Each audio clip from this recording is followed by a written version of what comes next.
그런 인간은 본인의 죄값을 반드시 돌려받습니다. 안녕하세요. 허지웅입니다. 어떤 사연이든 괜찮으니까 구구절절 남겨주세요.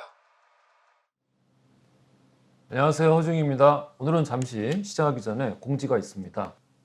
허지웅답기 사연을 보내고 싶은데 어떻게 보내야 할지 모르겠다라고 하시는 분들이 계세요. 아직도. 152-9977 전화하셔가지고요. 사서함 기억하시는 분들 다 있으시죠? 사서함에 그냥 이렇게 녹음해 주시면 됩니다. 죽이고 싶은 마음이 들 정도로 힘이 듭니다. 안녕하세요, 허지용 작가님. 제가 중학교 때 1년 내내 괴롭힘을 당한 적이 있었는데 그 기억이 아직도 계속 저에게 남아서 하루에도 몇 번씩 생각이 나고 화가 치밀어 오르고 그 친구를 용서하고 나중에 내가 성공해서 복수한다라는 마음 갖기에는 지금도 너무 당장이라도 달려와서 정말 죽이고 싶은 마음이 들 정도로 힘이 듭니다. 학교도 같은 학교를 다녀서 계속 얼굴을 마주치며 봐야 하는데 그 친구는 아마 자기가 저를 괴롭힌 걸 다 잊고 있을 거예요. 왜냐하면 고등학교 올라와서도 매년 한 건씩 학교 폭력을 저지르는 아이거든요.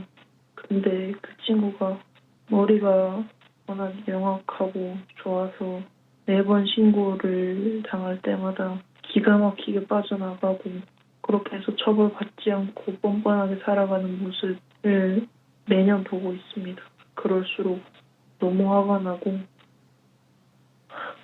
이 감정 어떻게 다스려야 될까요?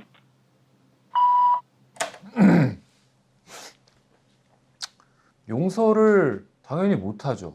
용서를 하면 안 됩니다. 용서를 구하지 않았는데 용서를 어떻게 합니까? 저는 학교폭력 이야기가 나올 때마다 법정 보호자를 학교 운동장에 불러내서 발가벗기고 문제가 된 가해자 학생이 뒤에서 채찍으로 때려야 한다고 생각해요.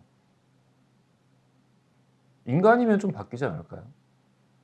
그런 생각을 할 정도로 학교폭력이라는 게 당하는 사람의 마음을 크게 훼손시키고 영혼을 파괴하고 그에 반해서 가해자 학생은 사실 그 심각하게 자기가 어떤 일을 저질렀는지에 대해서 진지하게 받아들이는 일조차 좀 굉장히 드문 그런 현실이라는 것.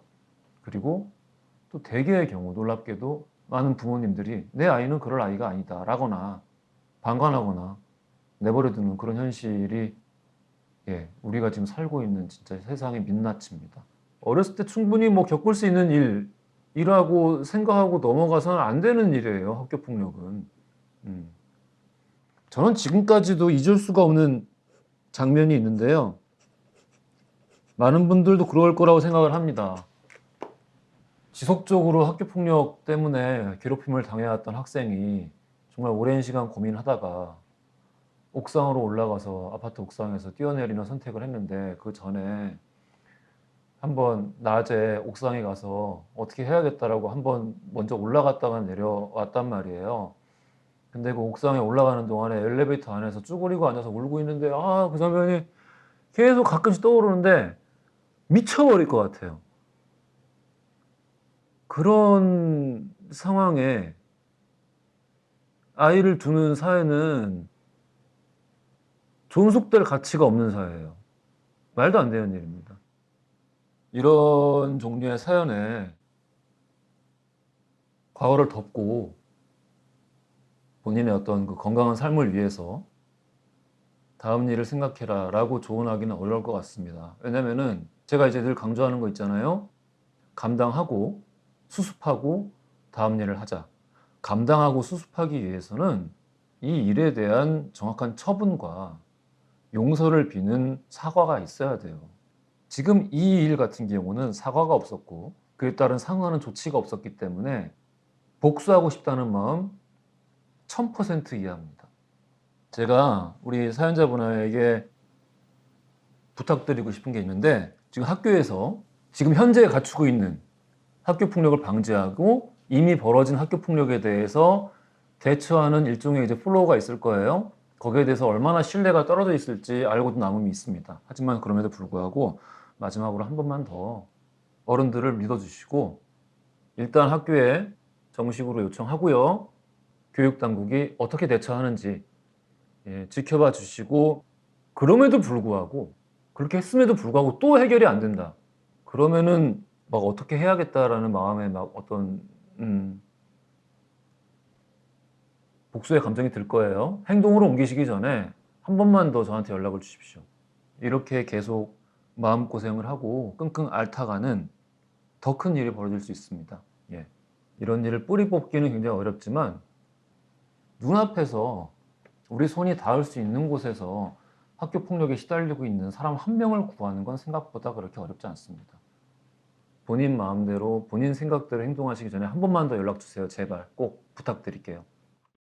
애들을 아파트에 보내는 게 맞을까요? 네, 안녕하세요. 아, 근데 진짜 열받는다. 진짜 나쁜 부모들이야. 아주 거지 같은 새끼들. 네, 안녕하세요. 저는 38살 주부이고요.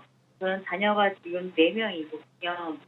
한 살 고1, 둘째 중3, 셋째 중학교 1학년, 넷째 초등학교 4. 한마디로 워킹맘이라고도 해요. 저는 편의점 일을 하고 있는데 오전에 일 갔다가 오후 한 5시 일 끝나요. 일 끝나면 또 식당에서 알바를 또 해요. 알바 끝나고 집에 가면 12시 넘거든요. 그렇게 되면 애들한테 별로 신경을 많이 못 써주는 게 좀 미안하기도 한데 그런데 제가 지금 우울증에 불면증에 약을 되게 많이 먹어요. 근데 어느 날부터인지 약도 이제는 안 받으니까 너무 살기 싫더라고요. 일도 힘들고 부대기도 하고 생활도 안 되고 그래서 제가 이제 저희 애들한테 아빠한테 갈래 아빠랑 같이 살아라 이렇게 얘기했는데 애들이 아빠한테는 절대 안 가겠대요. 아빠한테 보낼 거면 자기는 차라리 고아원으로 보내달라. 아빠라는 그 자체가 너무 싫다는 거예요. 제가 가장 큰 고민은 애들을 아파트에 보내는 게 맞을까요? 그러면 더 편하게 살 수 있을까요? 근데 이게 지금 제가 제 말을 더 하기에는 뭔가 좀 중요한 이야기들이 좀 많이 없는 것 같아요. 통화를 좀 해보겠습니다. 지금은 전화를 받지 않습니다. 연결이 안 되는데 일하고 계시는 것 같기도 한데. 여보세요? 아, 네, 안녕하세요. 안녕하세요, 허중입니다. 네. 안녕하세요. 네. 일하시는 중이었죠? 네, 지금 쉬는 시간에 막 걸었어요. 아, 다행이네요. 네. 선생님 보내주신 사연을 제가 좀 들었는데요. 네네. 아이들이 네네. 아버지를 좀 친근하게 생각하지 못하는 경우들이 되게 많고 네. 또 특히나 이제 어머니와 아버지가 서로 다투는 모습을 어렸을 때 봤다라면은 네, 더 그럴 수 있잖아요. 네네네. 예, 그래서 이게 어떤 호불호 영역인지 아니면은 사실 그 남편분이 어떤 사람인지에 관해서는 네. 우리 사연자분이 훨씬 잘 아실 거기 때문에 예, 이거에 대한 답변은 누구도 못해요. 네 명의 인생이 걸릴 수도 있는 거고. 네. 예, 그래서 예, 통화를 해야겠다는 생각을 했어요. 그래서 예. 지금 둘째가 ADHD 그 판정을 받았어요. ADHD. 네. 예, 그 약 먹으면 괜찮아요. 예, 너무 걱정하지 마세요. 근데 너무 어쨌든 얘가 감정이 예. 조절이 안 되면 혼자 막 자해를 많이 해요. 아이고, 예, 예, 예. 그러다 보니까 또 셋째가 또 사춘기다 보니까 또 같이 겪으니까 예, 예. 둘째가 오히려 셋째를 나 쟤 죽이고 싶다고 계속 그렇게 또 말을 하는 아이고. 거예요. 그래서 왜 그렇게 얘기를 하냐 그랬더니 어렸을 때 아빠도 엄마를 계속 죽였거나 그런 소리를 많이 들은 것 같아 기억을. 그래서 계속 밑에 동생한테 계속 뭐 죽여버린다 죽이고 싶다 계속 그런 말 계속 하는 거예요. 그래갖고 너무 힘들어가지고. 근데 애들이 저도 그렇고 형제들끼리 싸울 때요. 네네네. 진짜 진심으로 증오하거든요. 진심으로 증오해서 자기가 할 수 있는 그 증오 섞인 말을 네네. 그게 정확히 무슨 의미인지도 모르면서 막 뱉어요. 네. 그거를 이게 나랑 내 남편이 네. 옛날에 이렇게 주고받았던 거를 보고 배웠구나라고 죄책감 느끼실 필요는 전혀 없고요. 네네. 그럼 지금 제일 힘들다고 느끼시는 게 그런 부분인 거예요? 그쵸. 둘째가 자일을 많이 하니까 점점. 아유, 그러면은 네. 남편분이 아주 뭐 온화한 사람이고 이게 부부 사이의 관계와는 달리 아이들을 아주 아끼는 사람이고 그렇다 할지언정 거기로 환경이 옮겨진다고 해서 나아질 수 있는 부분은 아니지 않을까요? 그러면은 그래서 저도 처음에 그렇게 생각하기도 하는데 예, 예. 아파트에 가면은 애들이 더 어떻게 보면 좀 더 잘 할 수 있을까 아니면 또 아빠한테도 위로를 좀 받을까 뭐 그런 생각도 하고 왜냐면 제가 또 우울증 약을 또 많이 먹어가지고 아유, 예, 선생님도 힘드시고. 예 그래서 제가 일부러 저도 막 죽으라고 막 울. 아유, 예, 그러지 마시고. 아, 어떻게 하죠? 근데 지금 네. 이 선생님이 생각을 하시기에 네 같이 살아보셨으니까 남편이 어떤 분인지 잘 아시잖아요. 맞아요. 어떨 것 같아요? 아이들과 같이 살면은? 안 그래도 어떤 사람한테 그런 거 한번 이게 여쭤봤는데 예, 예. 아파트 가면은 더 애들이 더 죽어갈 거라고 그러더라고요. 왜? 어떤 것 때문에? 그러니까 애 아빠가 일도 안 하고 일을 안 해요? 그러니까 제가 이때까지 살면서 저 혼자 계속 일했거든요. 제가 예. 그러니까 남편은 거의 일을 한 적이 한 번도 없어요. 아니, 아, 얼마나 힘드셨습니까, 대체? 제가 뭐 밤낮으로 계속 임신해서도 일하고 출산하고 나서도 일하고 계속 그냥 밤낮으로 계속 일을 했거든요. 이게 이제 처음에는 괜찮다가 이제 점점 술을 너무 많이 먹으면서 이제 게임 중독까지 빠지면서 맨날 뭐 카드 사라 돈 달라 뭐 해달라 뭐 해달라 맨날 이러니까 아니, 왜 가정이 있는, 그러니까 책임질 사람이 있는 사람인데 네 왜 그런 최소한의 노력도 안 해요? 일을 혹시 하는데 뭐 이게 심각하게 이 장애 요소로 작용할 만한 뭐 그런 게 아니 있나요? 그런 건 전혀 없어요. 근데 왜 일을 안 해요? 그냥 말만 해요. 지금 할 거다 직장 구하고 있다 그 말만 하고 아니 그래서 저도 이제 포기를 했죠. 그렇게 해서 언제 갈라드신 거예요? 이제 계속 참다가 이제 어느 날부터 폭행이 이제 점점 이제 좀 심해져가지고 5년 됐어요 지금. 잘하셨고. 너무 이혼을 안 해준다고 계속 우겨가지고 그럼 내가 양육비를 안 받을 테니까 애들 대신에 나한테 주라 그거라도 그러면 이혼이라도 해달라 그랬더니 바로 해주더라고요. 미친놈이네. 아, 인간 쓰레기네. 그러니까 뭐, 언제 한 번은 연락이 왔더라고요. 음. 그래서 웬일로 전화를 했냐고 했더니 자기 먹고 살 돈이 없다고 돈을 달라는 거예요 저한테. 너무 어이가 없어. 능력이 없고 책임감이 없으면 염치라도 있어야지. 무슨 뭐 그런 몇 살이에요? 근데 애 아빠는 48이요. 48이요? 네. 48이요? 네. 48인데 밥벌이를 안 한다고요? 책임질 사람이 있는데? 그니까요. 그냥 네. 제가 드릴 수 있는 말씀은요. 네. 이혼하신 거 너무 잘하셨고, 네네네. 예, 아이 너무 그건 축복 같은 일이고요. 네. 예, 그리고 앞으로도 얽히지 마시고 전화 받지 마시고요. 네네네. 저는 다른 건 모르겠어요. 사람마다 능력의 차이가 있고, 네. 잘하는 게 있고, 못하는 게 있고, 그러지 않겠습니까? 그쵸. 예, 근데 그 자기가 책임져야 될 사람들이 명백히 있는데 네. 그런 사람들을 두고 밥벌이를 안 하는 사람은 네. 저는 사람으로 안 봐요. 그리고 그런 사람이 아닌 사람한테는 네. 아이를 보내면 안 될 것 같습니다. 아, 네, 알겠습니다. 그리고 진짜 너무 힘드시겠습니다만은 네. 그래도 저는 이렇게 열심히 살아가시는 분들이 네. 이렇게 녹록치 않은 환경에서 자기가 책임져야 될 것들을 끝까지 버리지 않고 책임지시는 분들의 삶이 네. 한없이 불행할 거라고 절대 생각하지 않아요. 제가 이제 암에 걸렸을 때, 네네. 예, 그때 이제 아주 힘들었던 하룻밤이 있었거든요. 아, 네네네. 예, 그래가지고 그날 그냥 어떻게 뭐 아마 이제 죽는 그런 거였는데, 근데 제가 그날 되게 이상한 경험을 했어요. 보통 이제 사람들이 신비체험이라고 하는 그런 거를 했는데, 네. 제가 그 부분에 대해서 사람들 잘 얘기를 한 번도 안 했고 앞으로도 안 할 거예요. 아, 네. 근데 네. 그때 제가 확실하게 안 게 있어요. 네. 절대로 선생님 같이 열심히 사시는 분은 망하지 않아요. 걱정하지 마세요. 물론 그게 남들이 보기에 네.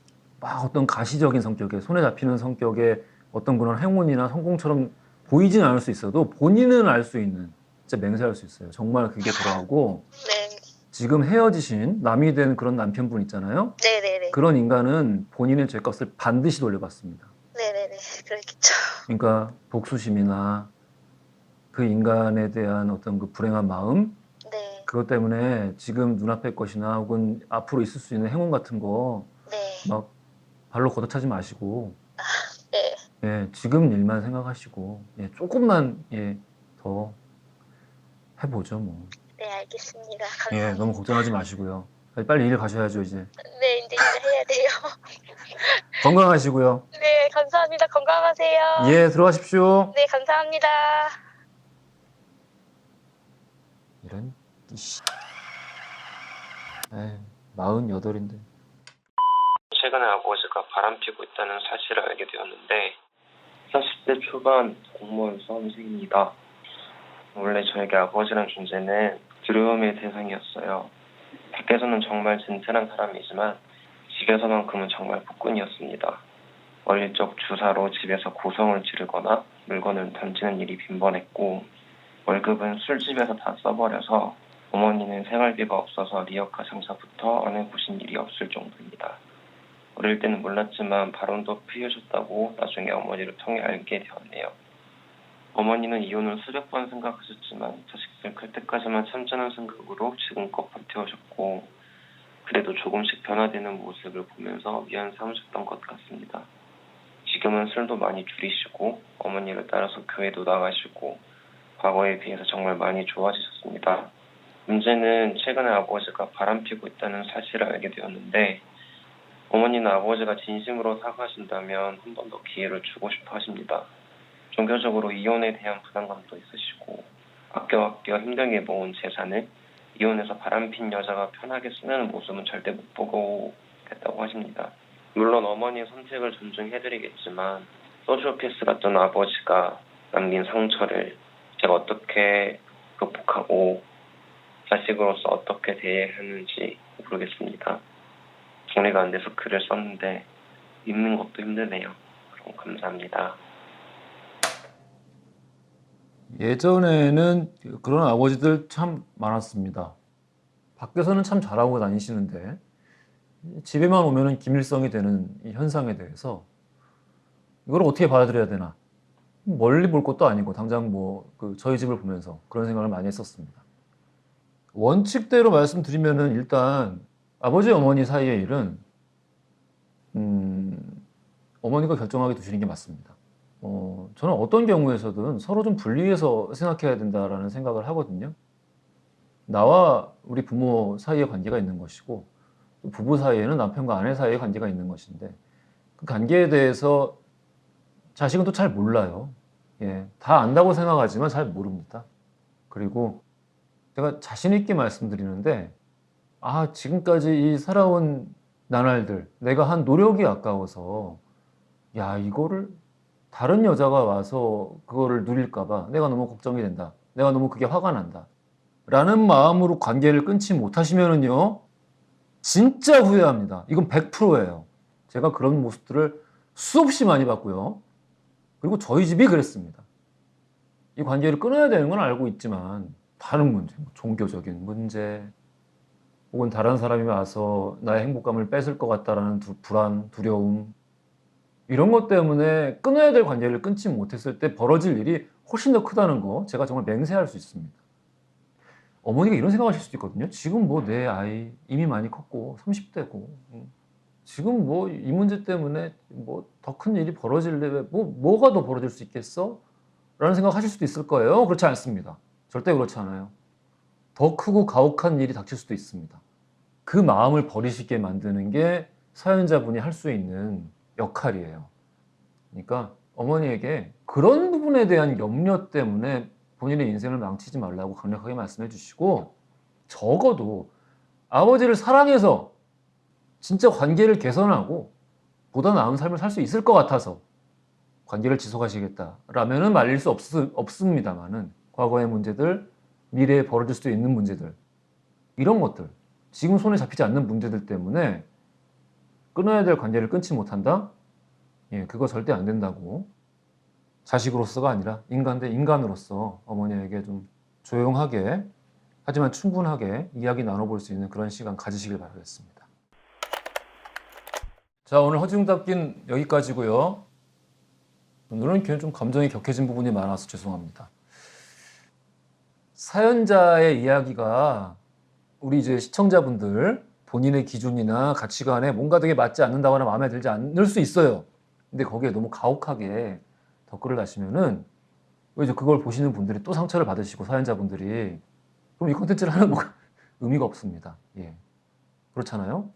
그러니까 너무 가혹하게 말씀하시는 부분은 예, 조금 지양해 주셨으면 좋겠다라는 말씀 드리겠습니다. 자, 오늘도 변함없이 이 답례함 있습니다. 오늘은 좀 커요. 자, 오늘도 사연자분들과 나눌 수 있는 답례품을 준비를 했고요. 뭐를 드릴지는 바로 이어지는 영상을 통해서 말씀드리겠습니다. 크기가 크니까 뭐 더 큰 거겠죠?